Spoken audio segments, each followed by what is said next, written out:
Here with reaction is the Relatable podcast host, Ali Beth Stuckey, and the host of America First on the Salem Radio Network, Dr. Sebastian Gorka. Dr. Gorka, you know firsthand, as a world traveler, that socialism, when tried, has failed. Obama tried. He wanted to redistribute the wealth. His policies, stifling regulation, high taxes, redistribution, 13 million more Americans in food stamps, 8 million more in poverty. Doesn't work. Sean, my parents crawled across a minefield to escape the kind of system that Ocasio-Cortez wishes to create in America. I think it's very telling that she has these latent totalitarian tendencies whereby she thinks the people's will in Venezuela should be ignored and Maduro's regime should be recognized. Can you imagine, Sean, if in the last 6 days the media had paid as much attention to Venezuela as they did to the fake news about the Catholic Covington schoolboys being racists? If they'd actually told the truth about Venezuela, nobody in America would wish what this woman wishes to put upon us. 40 countries have tried this system. It has all failed. Redistribution of wealth means you have to take it from somebody else first. Socialism is inherently dictatorial, and this woman, Ocasio-Cortez, wishes to see that in America. But it's all the Democrats now. It's Ocasio-Cortez. It is Nancy surrendered. Bill Comrade de Blasio, Ali. It is, every Democrat that wants to and aspires to be president, they want to take us in this direction.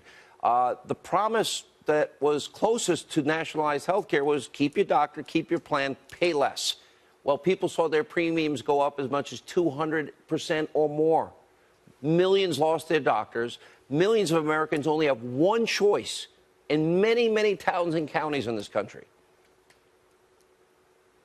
Right. Well, it hasn't worked here, and it hasn't worked anywhere else, and yet we keep on seeing these recycled ideas from people like Bernie Sanders and Ocasio-Cortez.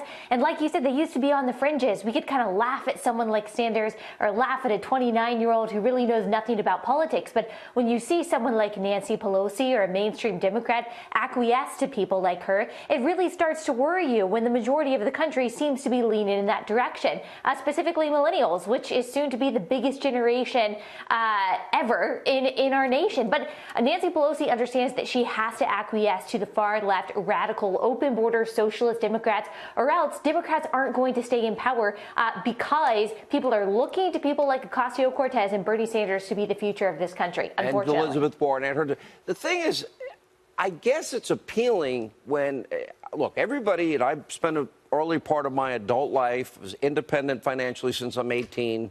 The college I went to, I paid for myself. I worked full-time while doing it.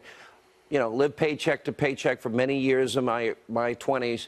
And it's appealing maybe to a lot of people because it would take away their fear. The government's going to provide daycare, health care, provide housing, maybe a new car will be the next proposal, Dr. Gorka. But don't worry, we're going to take it from those people. But it's really about them keeping power. It's a power play, and it will always disappoint.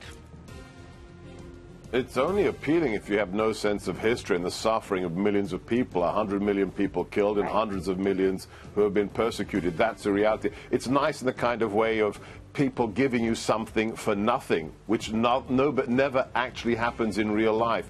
That's the shame of it. The radicals have taken over the Democrat Party. That's why we have a shutdown. Nancy is giving in to the extremists. All right. Thank you both for being with us.